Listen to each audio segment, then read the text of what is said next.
my dear students. Today we will start with opioids. Any analgesic, if it is used in the world, just remember two things. Either it belongs to the family of non-steroidal anti-inflammatory drug, or it belongs to the family of opioids. So any analgesic in allopathic, when we are using it, just remember it is either belonging to one of the two families, either non-steroidal anti-inflammatory drug, which we will take some day later, or that is the second family is opioids. Now when we are going to use opioids, it is in severe pain. The reason why, because opioids has got some serious adverse effects. What are those adverse effects? We will come to that later. For the time being, try to remember that opioids we use in, number one, if a patient has got heart attack, myocardial infarction, why we want to use? Because the pain is so severe that it can result in vasodilatation. There might be fall in the blood pressure and the patient's death can occur. That is one of the important uses of opioids. Secondly, just try to remember, whenever we are talking about opioids, the prototype is morphine.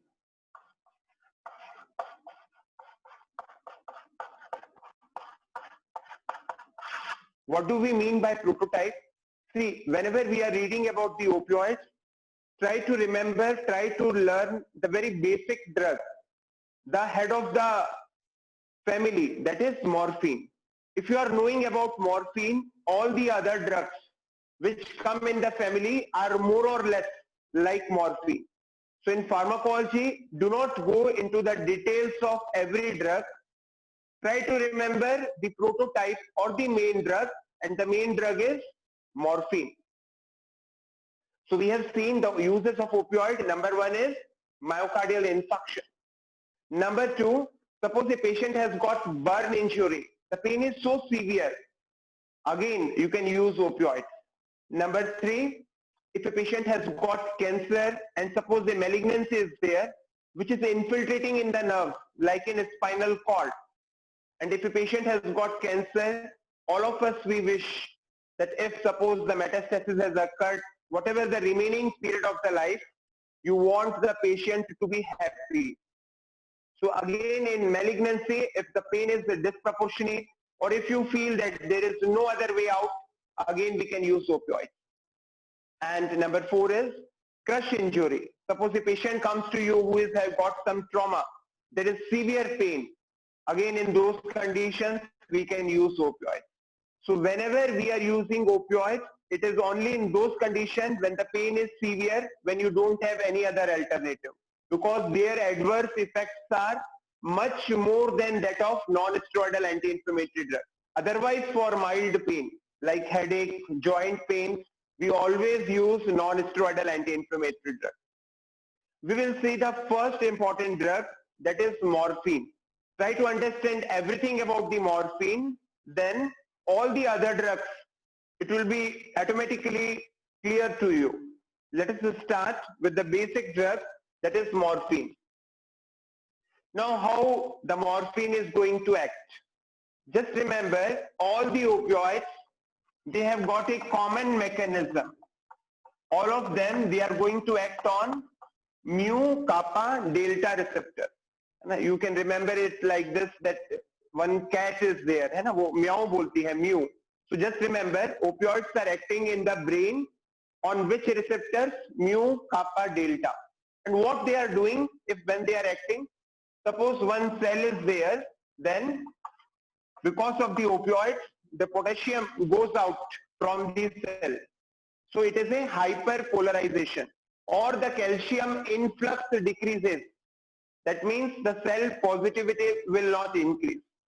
Just remember the basic thing, the opioids in the brain cells will result in hyperpolarization. The conduction will decrease, and once the conduction decreases, signal decreases, the pain decreases.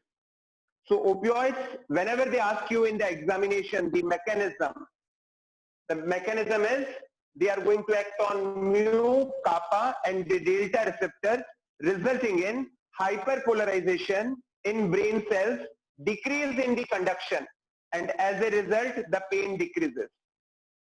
Now, whenever you are using opioids, what are those conditions we have already seen? Remember their adverse effects, which is most important. Let us just start one by one. We take the brain. Inside the brain, there is a respiratory center. What the respiratory center will do, suppose a patient has got a severe asthmatic attack, then there is a stimulation of respiratory center because the patient needs oxygen. So the patient's respiratory drive will increase. So God has made one important center inside the brain. What is that center? Respiratory center. Sorry. So just remember, opioids, they have got one important drawback, that they can cause suppression of the respiratory center. What will happen if the respiratory center is suppressed? Patient's respiratory drive will decrease. What is going to happen? If the respiratory drive has decreased, the oxygen supply to the different tissues will not be there. And the patient's skin, it may turn into bluish because of hypoxia. You can use the pulse oximeter. The oxygen saturation, it is very common nowadays, pulse oximeter, which is very commonly used because of this coronavirus epidemic. And the oxygen saturation will fall. The oxygen saturation will go below 90. That means what? If the oxygen supply to the different tissues is not there, all the organs might die. This is called as multi-organ failure. And if all the organs die, then no medical science can revert back. So whenever they will talk you about opioids, remember the most serious, the drastic adverse effect of opioids, that is, they can result in respiratory center depression. The patient's respiratory drive might go down and it may even result in death. Why we want to know it? Suppose a person is there who has taken, suppose consumed the morphine tablets in a high dose. When he comes to you, he is drowsy. You check the saturation, it is less than 90. You see the respiratory drive, it is very less. You need to take immediate action. You have to restore the oxygen supply. How you can do it? You have to assist the patient in ventilation. How do we ventilate? You use ambu bag and mask. Ambu bag and mask. All of you, you must know ambu bag and mask ventilation. You will put ambu bag over here, mask, and connect it to the ambu bag. The patients will be in head tilt, chin lift, and once you press it, once you press the ambu bag, what is going to happen? The air will go inside the lungs. The lungs are elastic and they recoil. The air will go out. That means what? Any patient who is having morphine poisoning, or if there is opioid overdose, the first thing you will like to check the respiratory drive. If it is very less, saturation very less, immediately you need to assist the patient in ventilation. What we are doing in assisting? We are just giving the air. Now you are pressing the ambu bag, head tilt, chin lift, so that the tongue should not obstruct the respiratory passage. The air will go inside, the lungs will be inflated, and the lungs are elastic, they will recoil and the air will go out. That means assisting ventilation is only for the inspiration. Expiration we are not doing. Even ambu bag, because if you are using the ambu bag for a prolonged time, what can happen? The air might go in the stomach also, the gastric contents might regurgitate, patient can aspirate. That's the first thing. Secondly, once the stomach gets inflated, it might cause compression in the diaphragm. So for a prolonged time, if you want to ventilate the patient, we put endotracheal tube and you can connect it to the ventilator also. So again, the ventilator machine, what it will be doing? It will be assisting only in inspiration. The machine will be pumping air, the oxygen will go inside, the lungs are elastic, and once the lungs recoil, the air will go out. So any patient who has consumed opioids in a high dose, it is an alarming sign, because then and there, you need to assist the patient for ventilation. You need to prepare yourself for bag and mask or ambu bag ventilation. This is the first thing. Or second thing, you need to be ready with a ventilator if you need to assist the ventilation for a long time.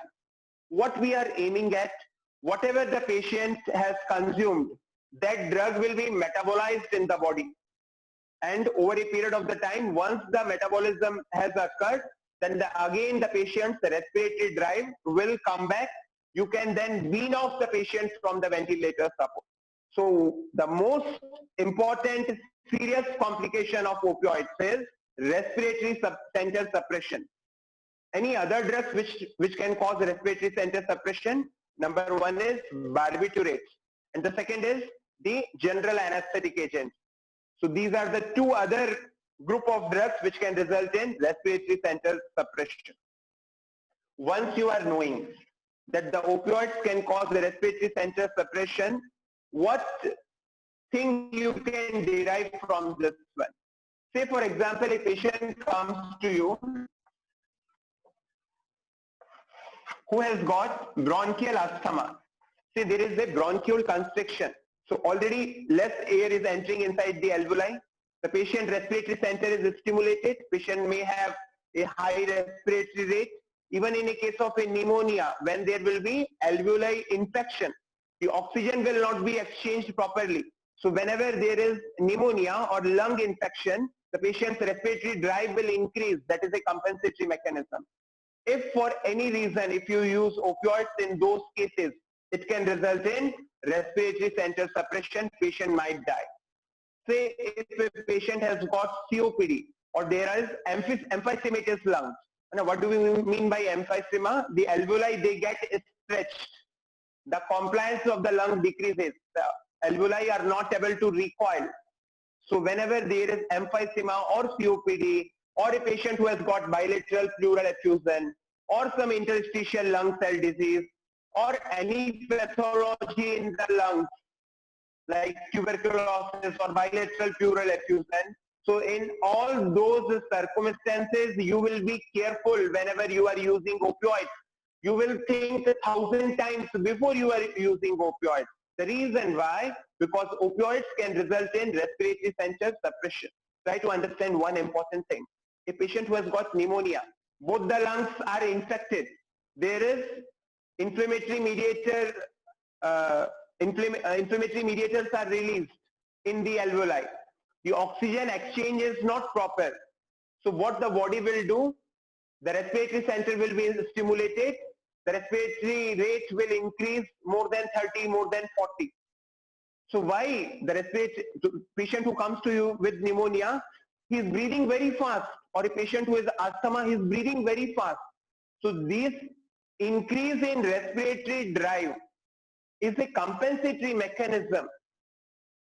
If you are suppressing the respiratory center, the oxygen entry will decrease, the patient might die. So just try to remember, as a doctor, we have to treat the cause. The symptoms, if you are focusing on those, then it might lead to disaster. So a patient who has got asthma or a pneumonia with increased respiratory drive, if you suppress the respiratory center, the patient might die.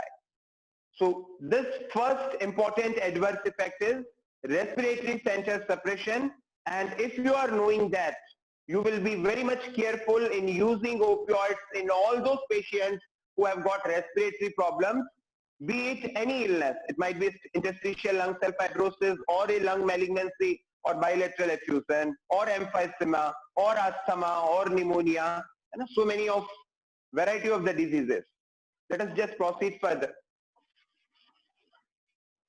Now suppose a patient comes to you who has got brain injury. The patient met with an accident, he has got injury in the brain. Just remember one thing, whenever the neurons are affected, medical science cannot do much. If the neurons are degenerated, or if because of hypoxia, the neuron necrosis occurs, the medical science has limitation. Suppose the patient has come to you, his brain is there, and because of the brain injury, suppose there is some collection, some blood has accumulated over there. What can happen?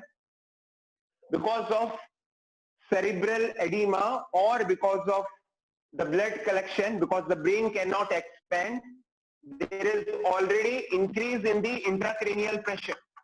Suppose there is a right side accumulation of the blood, left side neurological deficit can occur, left side paralysis can occur.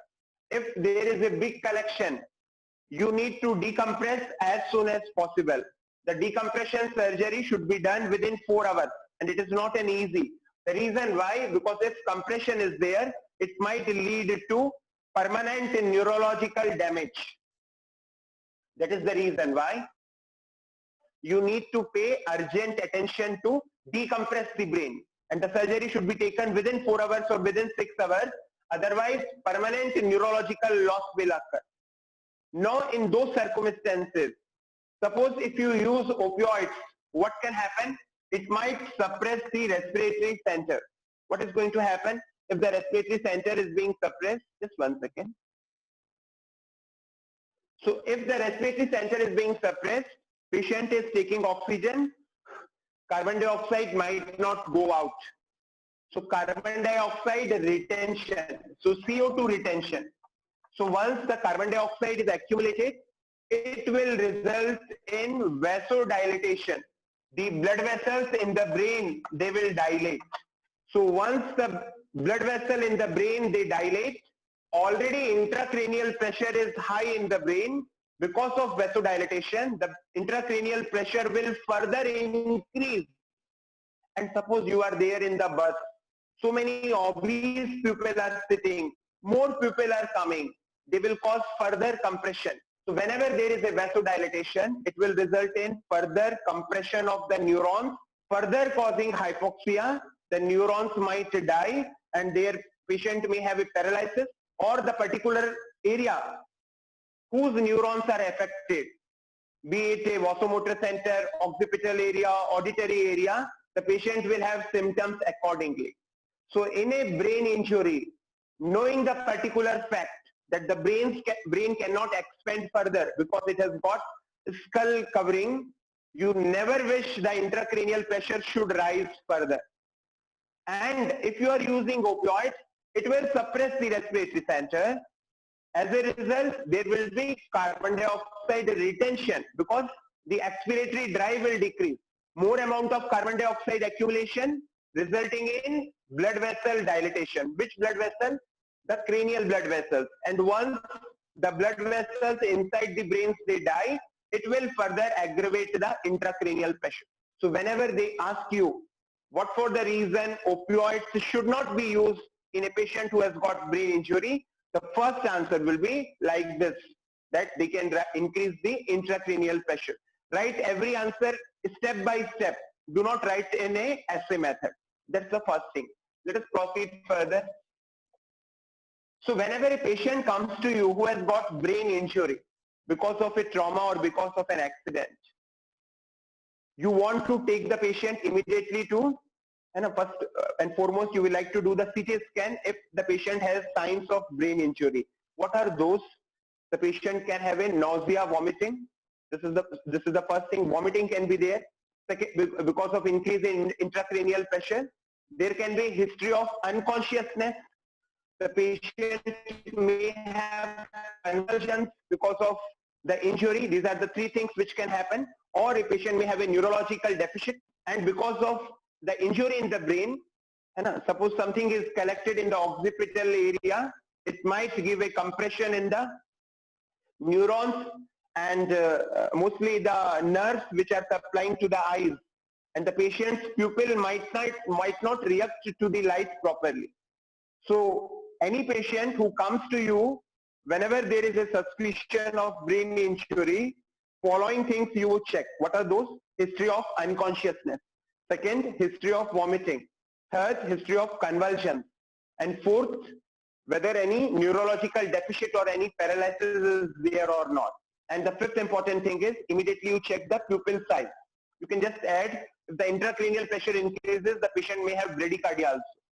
Now, whenever you are using opioids, what can happen? We have seen the one serious adverse effects of opioids. It can result in respiratory center depression. The other important is, inside the brain, there is vomiting center. Now, opioids, they stimulate the vomiting center. As a result, the patient will have more vomiting tendency. In a brain injury also, the patient may have vomiting because of increase in intracranial pressure. So a person who comes to you, you will not be able to judge whether it is because of opioids the patient is having vomiting or because of the brain injury. Because you need to observe the patient very carefully. At any point the patient has got a neurological deficit, or if you feel that the brain injury is worsening because of the intracranial blood or hematoma collection, you may need to shift the patient to the operation theater.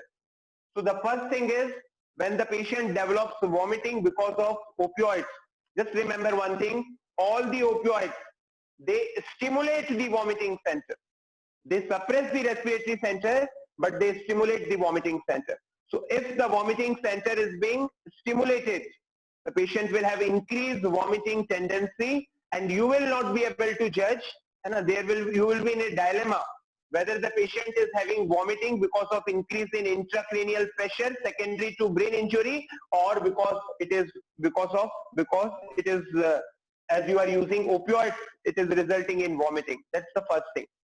Secondly, the opioids, they act on the olfactory, optic, third is oculomotor.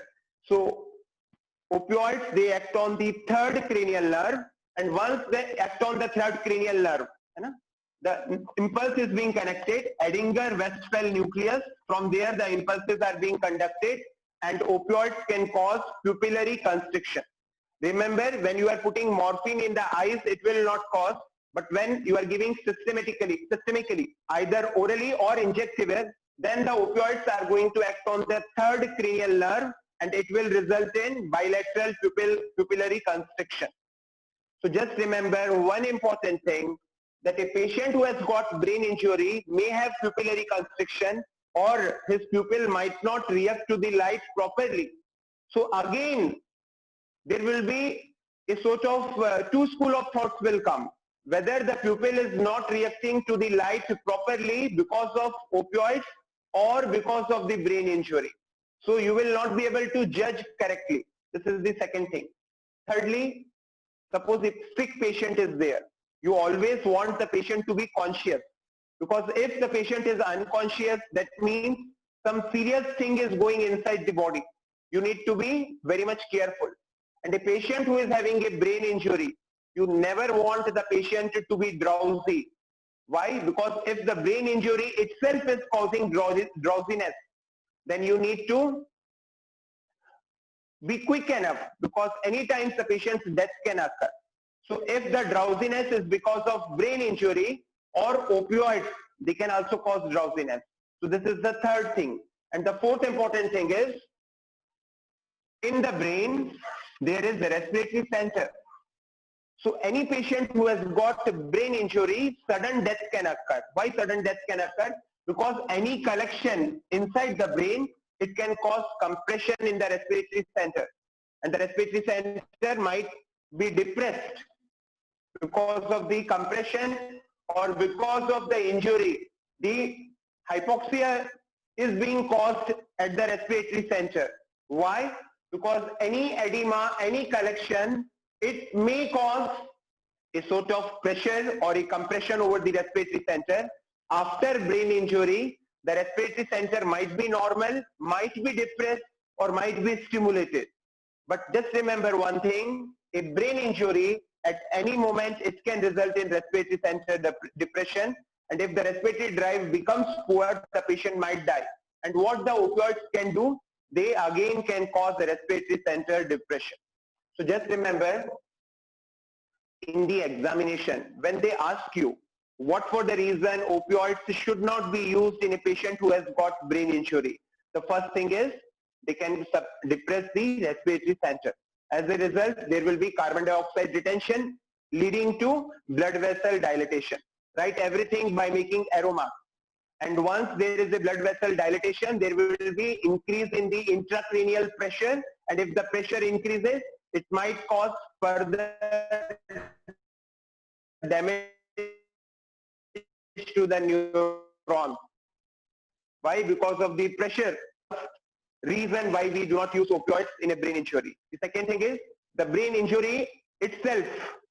Hello, am I audible?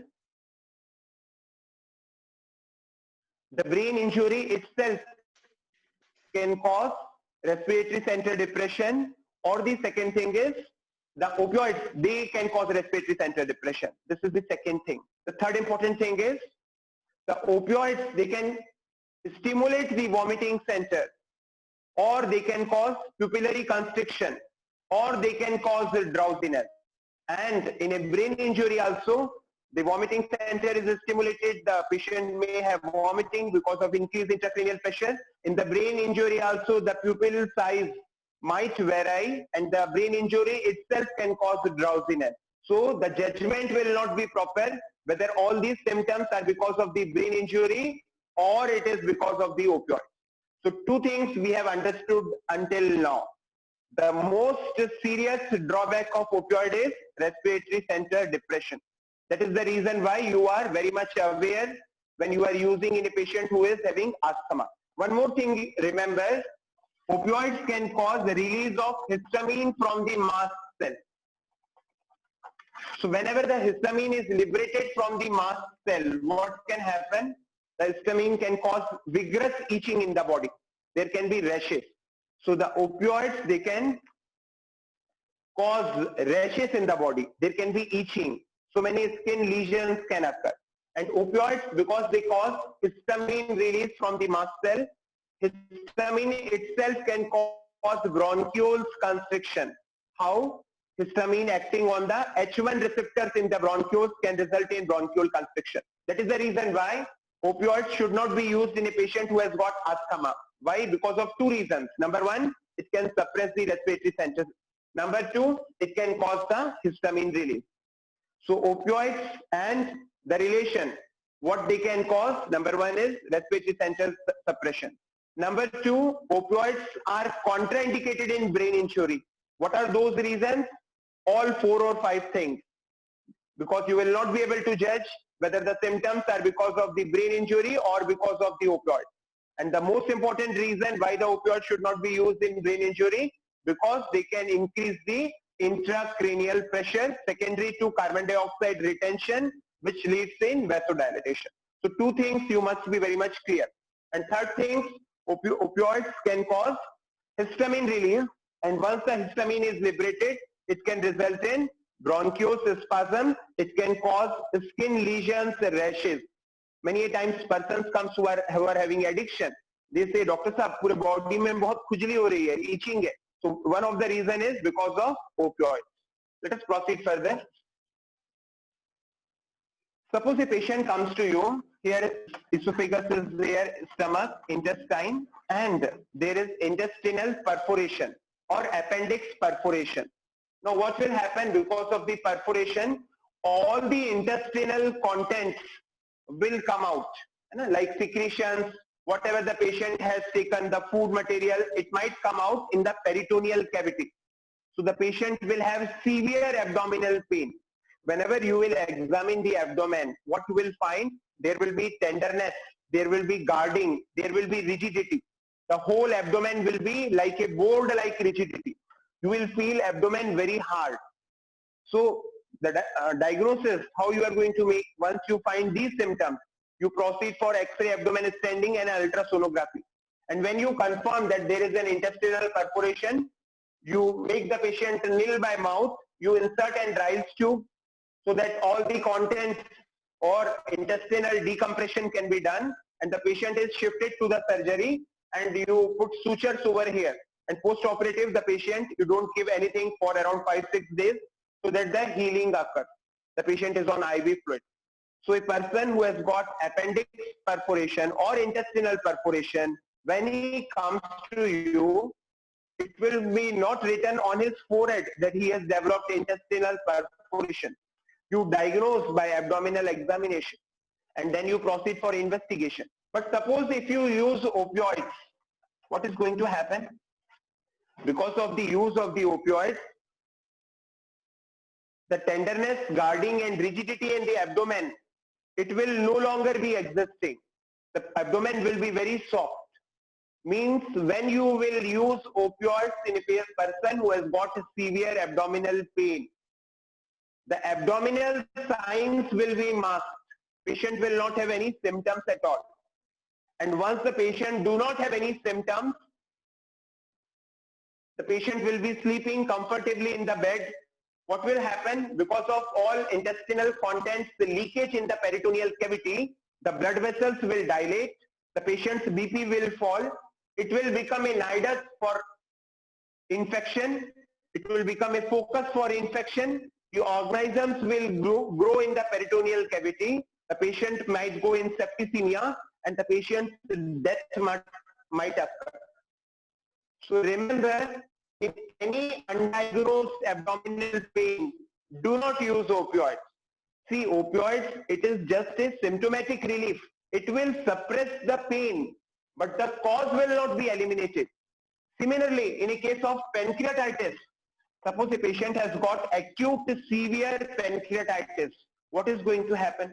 Pancreatic amylase, lipase, all these enzymes, they will be coming in the blood vessels, and from the blood vessels, these enzymes will be distributed all over the body, and it might result in breakdown of protein and the fat wherever they are. In the brain, these enzymes will cause lysis.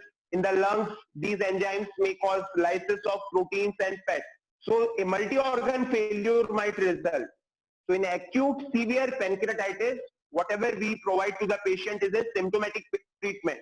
That is, if the patient has getting hypoxia, you give him oxygen or on the ventilator support. If the patient's blood pressure falls, you start the patient on inotropic agent. So again, a patient who has come to you with acute severe pancreatitis, suppose you have used opioids, what is going to happen? There will be no pain at all. Patient क्या बोलेगा? Doctor साहब आप बहुत अच्छे हो, आपने मुझे जो दवा दी उससे मेरा पेट का दर्द खत्म हो गया. दर्द खत्म करना बहुत आसान है. It is very easy for us to decrease the pain. You use opioids, the pain will no longer will be there. But the drastic complications might occur because of pancreatitis or intestinal perforation or appendix which has resulted in perforation, or sometimes ectopic pregnancy which has bursted. Again, if you use opioids, there will be no pain at all, and you will not be able to diagnose, because of which the particular pathology which is prevailing inside the abdomen will prevail, will spread, and that might lead to the death of the patient. So until now, what we have seen, opioids can cause severe respiratory center suppression. Secondly, what we have seen, opioids can aggravate asthma because they can cause histamine release. Third thing, what we have seen, opioids are contraindicated in brain injury. And fourth important thing, what we have seen, the opioids should not be used, or rather must not be used in any undiagnosed abdominal pain. Let us proceed further.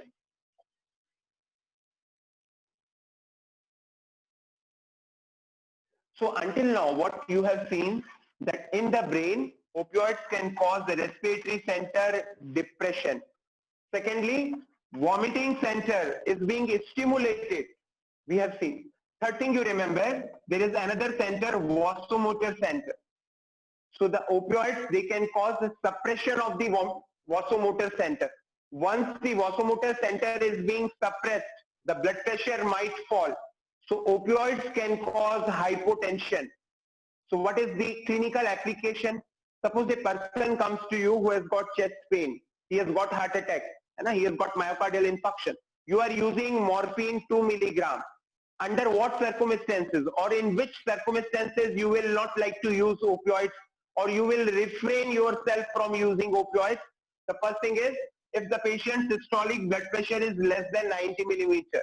The reason why? Because opioids can cause hypotension.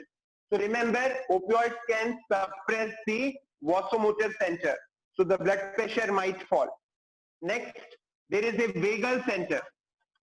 So opioids might stimulate vagal center.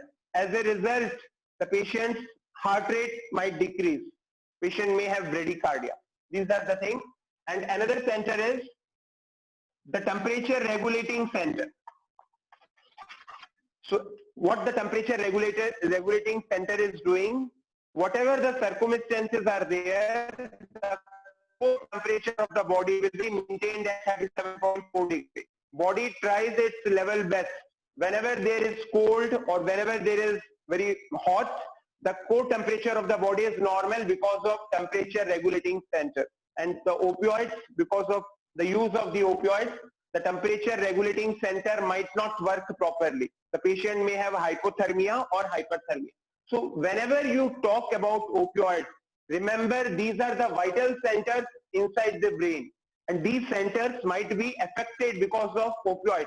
And the most important center is respiratory center, and the second important is vasomotor center. Let us proceed further. Inside the brain, another center is there. The last one is the cuff center. So again remember, the cuff center in the brain, it is suppressed by opioids. Suppose a person comes to you, he has got a lung malignancy, a cancer is there, and suppose the surgery is not possible, further treatment is not possible, only palliative management. So whenever there is a cancer, it is infiltrating in the alveoli, because of which the patient will have cough, and sometimes even blood coming in the cough. So what you can do, because if the patient is coughing, there will be increase in the thoracic pressure, abdominal pressure. The patient will have pain in the thorax and the abdomen. At least you want the patient to sleep properly. So what you can do, you know the cuff center in the brain can be suppressed by opioids. For example, the drug which we are using, which belongs to the opioid family, like morphine, that is codeine, C-O-D-E-I-N-E. So what the codeine will do, it will suppress the cuff center.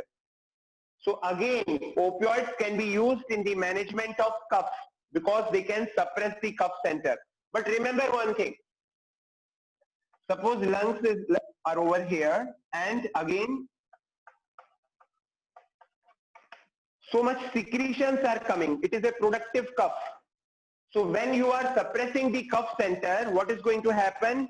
All the secretions, they will not come out. So once the secretions do not come out, the patient has got a productive cough.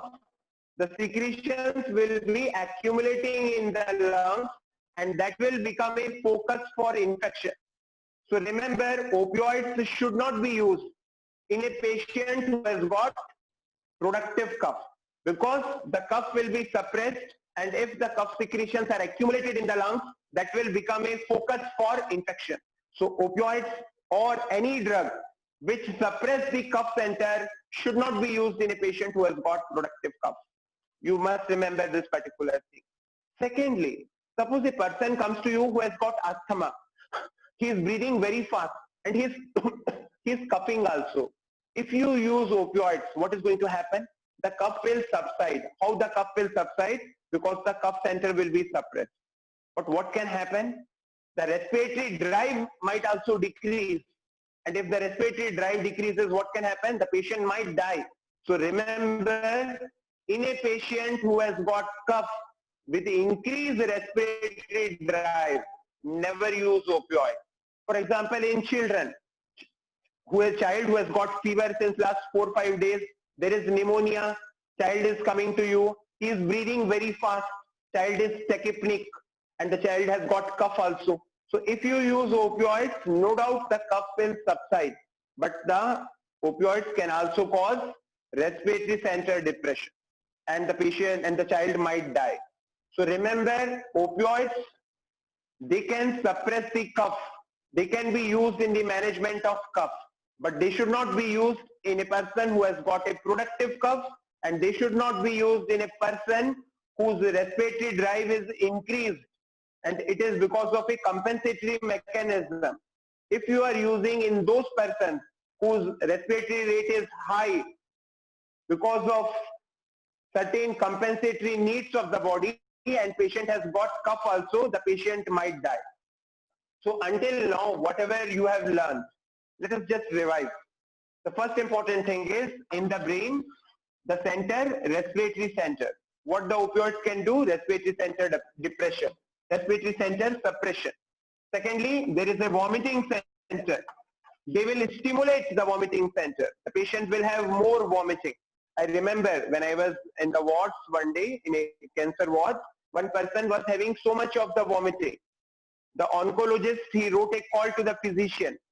So when the physician came, he saw all the medicines the patient was taking. One of the medicine was tramadol. And tramadol is an opioid.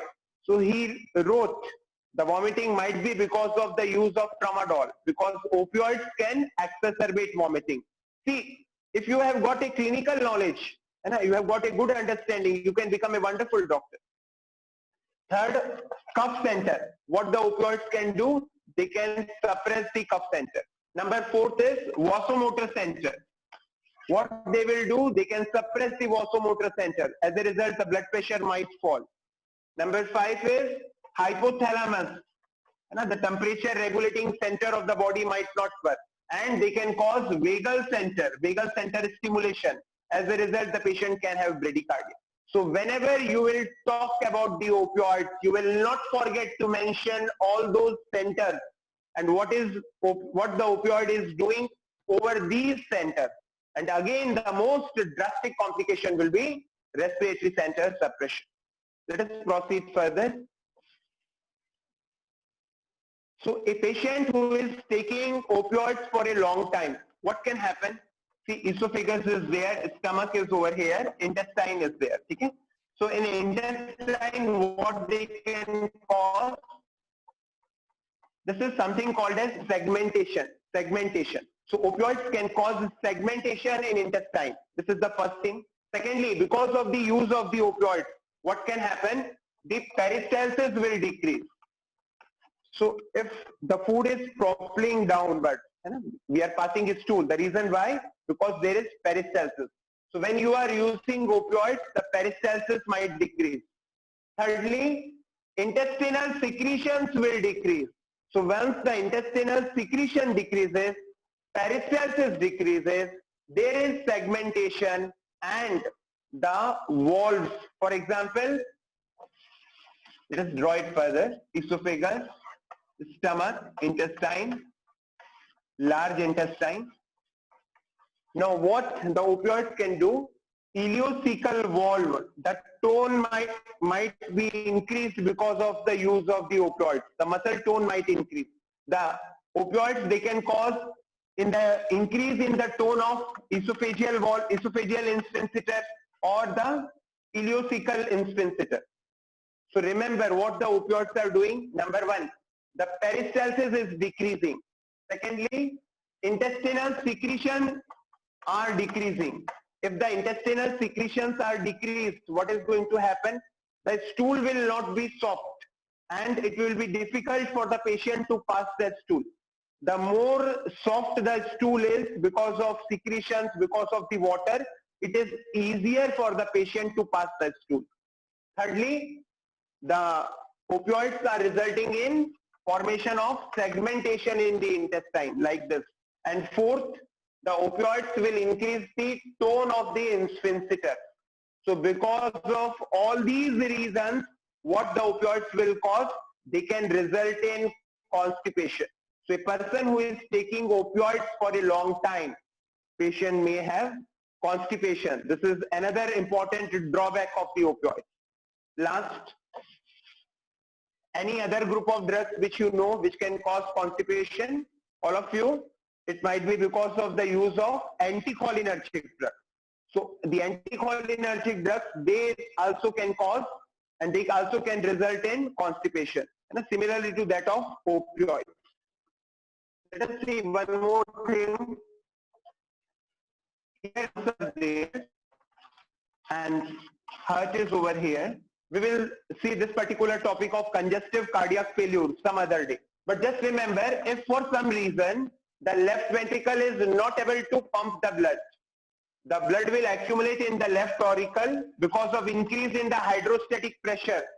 The fluid will move out of the blood vessels and it will accumulate in between the alveoli. Something called as acute pulmonary edema. And the most important reason is acute myocardial infarction leading to left ventricle failure. Just remember, if the fluid is accumulating in the pulmonary vessels, because of the hydrostatic pressure increase, the fluid will move out of the blood vessel and it will be accumulated in between the alveoli. So once the fluid accumulates in between the alveoli, what is going to happen? The oxygen exchange will not be proper and the patient might die because of hypoxia. So immediately you want to take this fluid outside the body and by increasing urination or by increasing renal perfusion. Which drugs we are using in acute pulmonary edema? These are diuretics like furosemide, torsemide, because all these drugs, they will increase the sodium excretion in the urine, there will be water loss. So just remember, in a patient who has got acute pulmonary edema, which is a dying medical emergency. Why it is emergency? Because oxygen is reaching in the alveoli, but the further exchange is not happening. The reason why? Because the fluid has accumulated.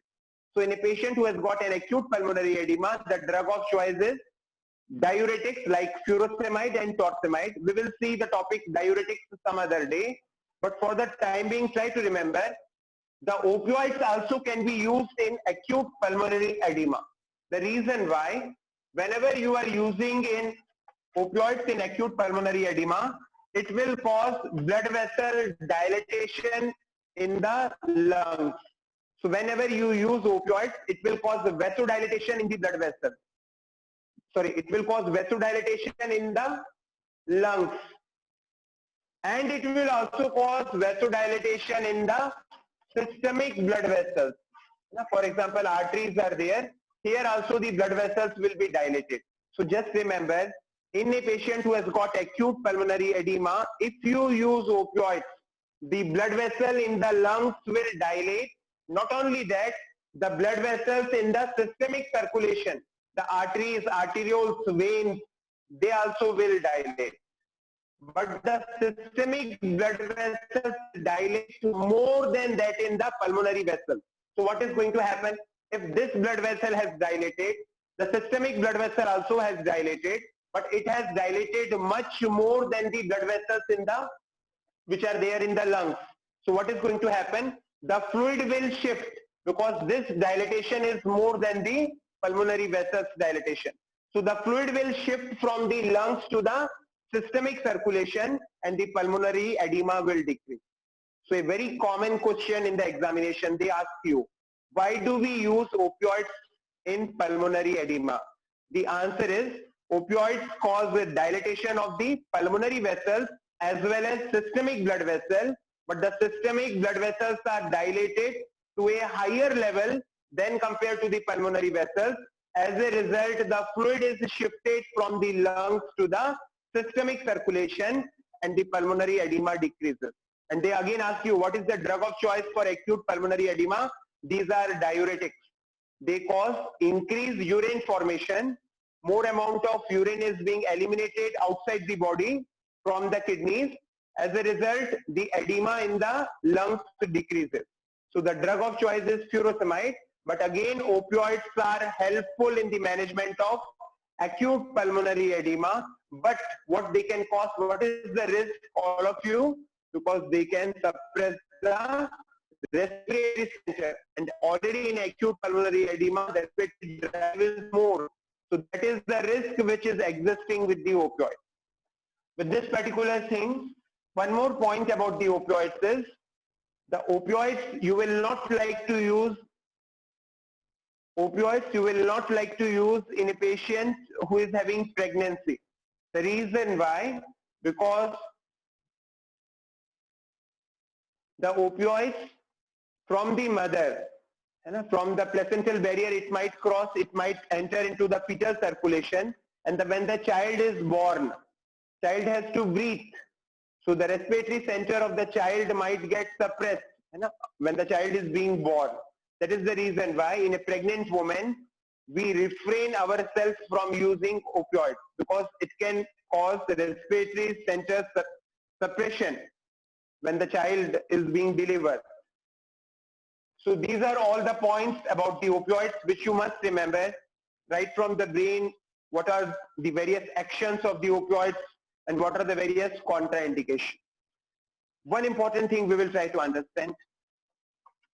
Suppose a teacher has come in the class, he is shouting on you, he is aggressive, he is angry with you. Then what happens? Suppose he has said some words to the student today. The student felt bad. Second day, third day, fourth day, fifth day, again the teacher shouts. On the 10th day, what happens?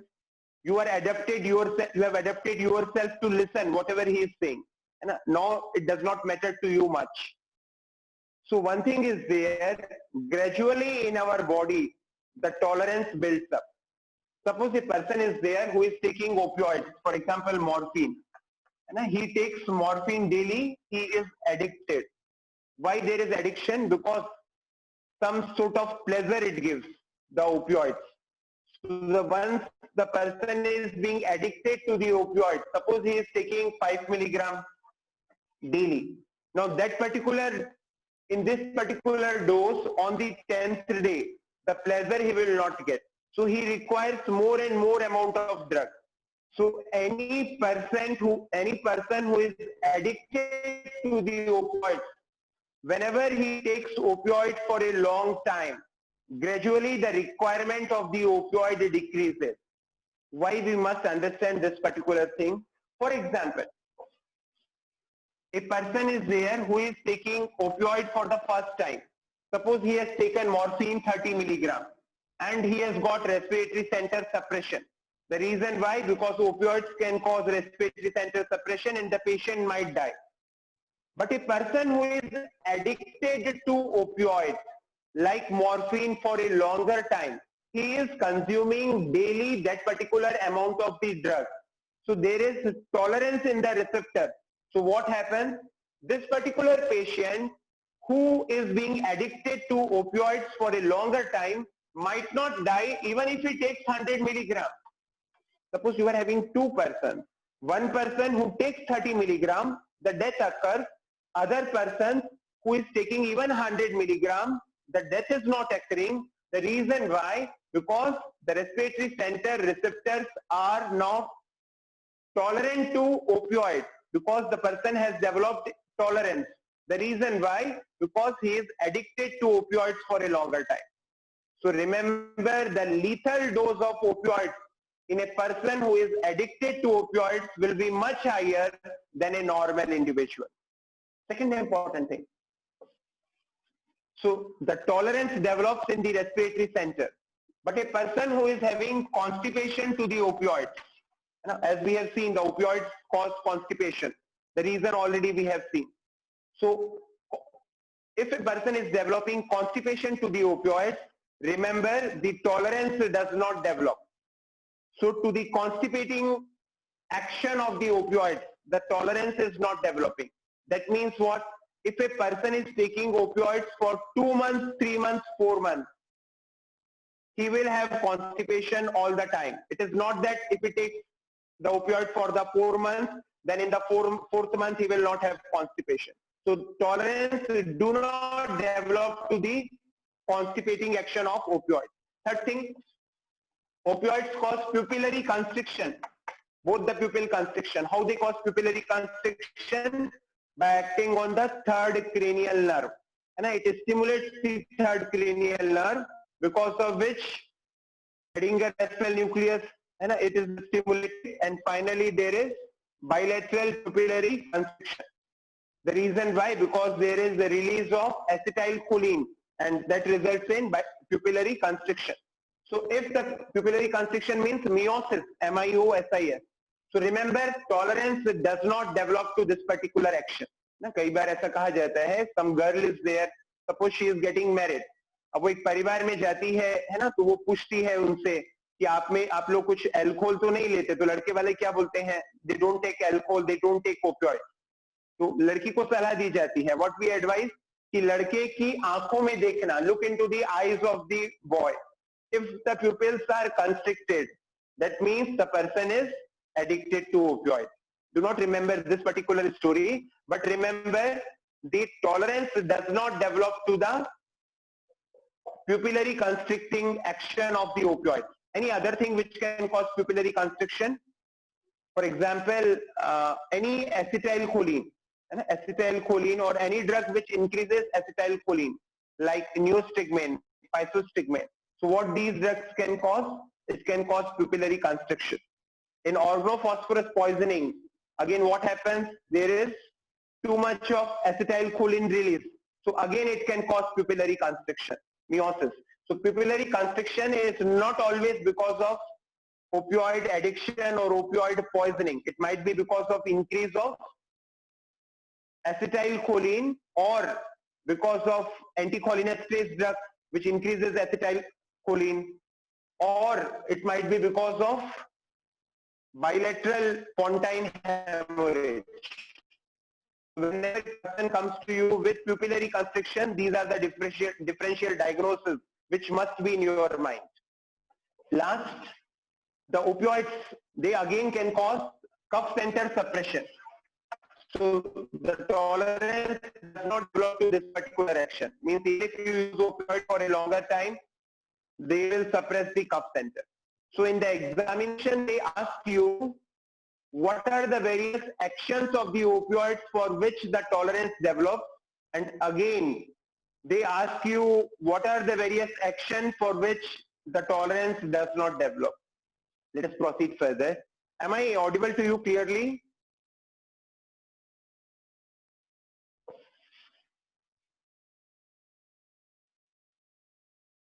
So until now, whatever we have seen, the various actions of the opioids, the various adverse effects, the various contraindications, and one more serious drawback of opioids is that the patient might have abuse potential or they can result in addiction. So this was all about the opioids, but remember, many a times the opioids are being misused. What for the reason? I remember one of the patients who was standing in the pharmacy, he has got a severe backache. And what was the prescription? He was prescribed diclofenac sodium. And this is non-steroidal anti-inflammatory drug, 75 milligram drug, IM 8 hourly for 3 days. Another drug was IM tramadol, 1 ampule 12 hourly for, sorry, this was for 7 days for 7 days. So see, the patient has got a backache, and what is the prescription? 2 drugs are prescribed. One of them is the NSAID, other is the opioid. Remember, we have seen what are the various drawbacks of opioids. Now, the patient may also develop addiction because of the opioid. So once you are using opioids for a longer time, they have got serious drawbacks. So this is not a good prescription. It is an irrational prescription. Only the analgesic should be used when the patient has got severe pain. It should not be on daily basis. And only when, if it is intolerable. Otherwise, the opioid should not be used. So remember, opioids must be used judicially. Let us just proceed further.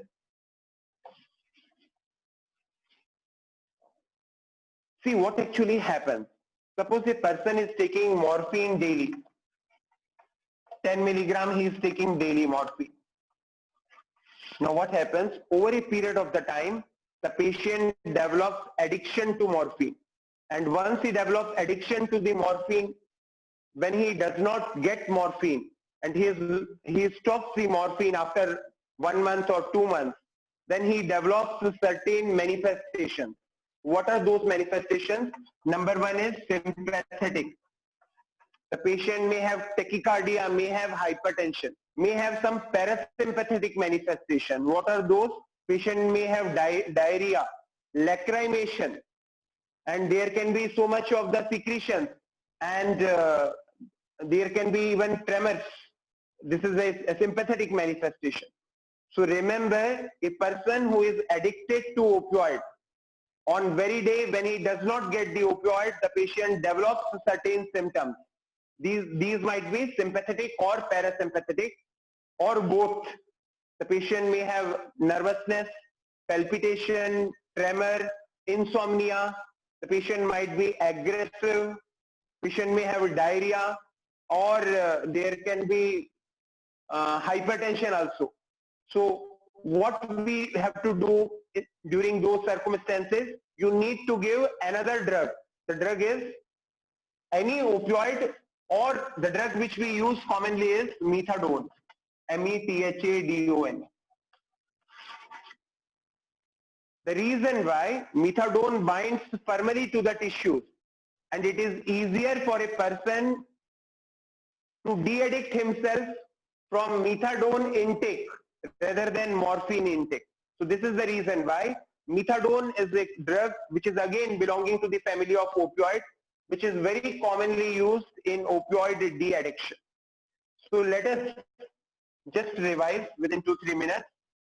When we talk about the opioids, the prototype is morphine. So what you have learned, that morphine is used in a patient who has got heart attack or multiple trauma because of crush injury, or in a patient who has got burn injury, or last you can use in a patient who has got pain secondary to cancer. So in a severe condition we use opioids. We have seen all the adverse effects of opioids. We have seen the contraindication, like in undiagnosed abdominal pain, in brain injury, you will not use. Constipation also you will not like to use, but it is a relative contraindication, not an absolute contraindication. But brain injury is an absolute contraindication. You will not like to use opioid. And fourth thing which you have seen about the opioid is they are having a important drawback. They have got an abuse liability. The patient might be addicted to opioids, and it becomes very difficult if you want to de-addict the patient. And what are the symptoms which the patient develops whenever he wants to stop the opioids are both sympathetic manifestation as well as parasympathetic manifestation. So these are the things which you must be very much clear in your mind when you are using opioids. We will take just a few minutes more so that let us just complete this particular topic. Now in the family of opioids, what are the drugs are there? Number one is codeine. So again remember, if you are remembering morphine, codeine is similar to that of morphine. Just remember one thing, it is less potent than morphine. That means what? Less, it is the degree of analgesia caused by codeine will be less chances of respiratory center depression. So the codeine, just remember, we use in the management of cough. It suppresses the cough center. So what is going to happen? Codeine you are not going to use in a patient who has got productive cough, and codeine you will not use in a patient of asthma or a pneumonia if the respiratory drive is more, because codeine can result in respiratory center suppression. Third thing, codeine can cause sedation because all the opioids, they can cause drowsiness.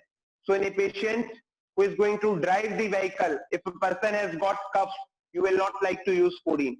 And secondly, and the lastly, codeine can cause constipation. How? Similarly, as we have seen, morphine can cause constipation. So if you are knowing about morphine, you can easily write about codeine also. Let us, when you are going to use codeine, suppose a patient has got a cancer, he has got pain, and he has got cough also. So in those circumstances, with this particular drug, you can decrease the pain also, and you can suppress the cough also. So both the things can be done together. Mostly codeine is used in a person who has got carcinoma in the lung with cough. Next, tramadol. This particular drug is very commonly used by orthopedicians whenever a patient has got a trauma or a severe pain. Again, remember, trauma, if you are using tramadol, if you are using for a long time, patient may have abuse potential, patient may have addiction because of the use of tramadol. And again, as it belongs to the family of opioids, it can result in constipation. Chronic use can cause pupillary constriction. And again, it can stimulate the vomiting center. So if you remember about morphine, and very easily you can write about tramadol. Two more drugs. One drug is pethidine, P-E-T-H-I-T-I-D-I, pethidine. The other drug is pentajocin. Again remember, their efficacy or their potency is less than that of morphine. So again, these two drugs basically are used as an analgesic. But remember one thing, pethidine, this particular drug, also has got anticholinergic effect. So what can happen because of the anticholinergic drug, anticholinergic effect, because of this drug has, pethidine is having anticholinergic effect. Patient may have a dryness of the mouth, may have tachycardia, may have palpitation. So if the heart rate increases, the oxygen demand by the heart might increase. That is the reason why pethidine you can use in a person who has got myocardial infarction, but it can increase the heart rate and oxygen demand by the heart might increase. Similarly with pentajocin also. This drug also can increase the heart rate. Remember one thing, pethidine is being metabolized to two important products are there. One of the products might be norpethidine. I'm not too sure about that, just you can check in the book. Because of which what can happen, sometimes there can be excitation in the brain. So remember, many times when you give pethidine in the wards, the patient might be excited because pethidine sometimes can form another metabolic product. If I am correct, that is norpethidine, please check it in the book, which can cause excitation in the brain. And pentajocin, and a very common name is Fortwin. In often gynae, you find many a times pentajocin plus Finargan, or even a patient who has got myocardial infarction, you give morphine plus Finargan. Why we give morphine and Finargan both? Because opioids, they stimulate the vomiting center. The patient may have vomiting, and the patient who has got heart attack, and suppose the patient lands up in unconsciousness, he has got vomiting, the patient might aspirate. So along with opioids, it is a common practice to use Finargan or promethazine because it suppresses the vomiting center. How? By blocking acetylcholine receptor, cholinergic receptors and the histaminic receptors. So along with the pentajocin, it is a common practice to give Finargan, and secondly, the Finargan also can cause sedation. So remember, pethidine and pentajocin, again these are opioids. So what we have seen, codeine, tramadol, pethidine, pentajocin. Another drug, remember, this is buprenorphine. Again, it is an opioid. This drug can be given sublingually also, buprenorphine, and it is having more potency than morphine. Last, one more drug is there, that is fentanyl, F-E-N-T-A-N-Y-L, fentanyl. Now fentanyl, it is available with dermal patch. So once you are applying fentanyl over there is a slow release of fentanyl in the body, and the analgesia persists for a longer time. So again, fentanyl, very often you find IV infusion in ICU for all those patients who are intubated. The reason why, the fentanyl decreases pain. And the most important drawback of fentanyl is, again, it can result in respiratory center depression. So fentanyl patches are available. It is very costly, used as analgesia, and mostly in a patient who has got cancer. And these dermal patches are applied over the skin. The action of the drug persists for 48 hours to 72 hours. So these were the very common opioids which are used in clinical practice. One last thing, opioids, when they act on the opioid receptors, what are those? Mu, kappa and delta. So one drug is there which can block this particular action. This is naloxone. So remember, this is opioid receptor antagonist, and a person who has got opioid poisoning, you can use naloxone because it will block the opioid receptors and it will antagonize the action of the opioid. But remember one thing, any person who has consumed opioids, the death might occur because of the respiratory center depression. That is the reason why you must be ready to ventilate the patient. That is the first priority. Because if you are ventilating the patient, you will wait until the particular drug will be metabolized in the body. So remember one thing, the opioids, most important drawback is the respiratory center depression. So the management which you want to do is assisting the ventilation. We have already discussed this particular thing. But naloxone, what this drug will do, it will block opioid receptors. So it is an antagonist. It will be also helpful in opioid poisoning, but this is not the solution. The solution will be assisting the ventilation. That is the dying need. Whenever a person who is having respiratory center suppression secondary to opioid poisoning. Another drug is naltrexone.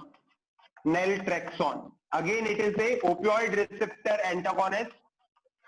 A person who is chronically opioid addict, you can use naltrexone daily, or even this particular drug is helpful in a person who is having chronic addiction of alcohol. So with this, we will like to stop, but we will take just few minutes to revise whatever we have learned.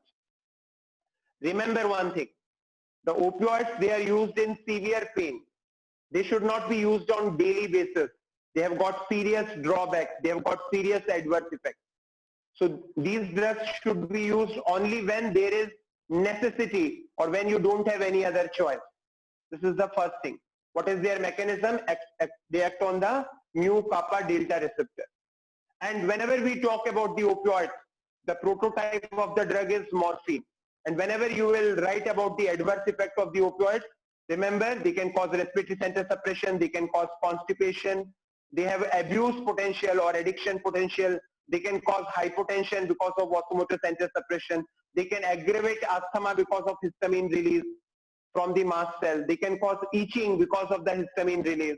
And contraindications are any undiagnosed abdominal pain, any person who has got brain injury, you are not going to use. In pregnant women, you are not going to use opioids. So these are the various contraindications. And what is the antagonist for morphine poisoning is naloxone. And what is the primary treatment for morphine poisoning is assisting the ventilation by AmbuBang and mask or putting the patient on the ventilator support. Remember one thing, a person who has got jaundice, when the liver is not functioning properly, if the bilirubin levels are very high, you are not going to use opioids for any reason. The reason why? Because the drug will not be metabolized. High chances are there that the drug might lead to the respiratory center depression. So the message which you carry, use opioids only when there is necessity on SOS, as and when required, not daily. And before using them, understand that they decrease the pain, but they do not reverse the cause. So whenever you want to use opioids, be careful. For example, in abdominal pain, if you are not knowing the cause, never use the opioids. Otherwise, disaster can happen. The patient's condition might deteriorate, he might die. So this was all about the opioids. And lastly, just remember everything about the morphine. Rest of the drugs, even if you are not knowing anything, do not worry. Whatever is you have learned about the morphine, the same can be written for the other drugs also.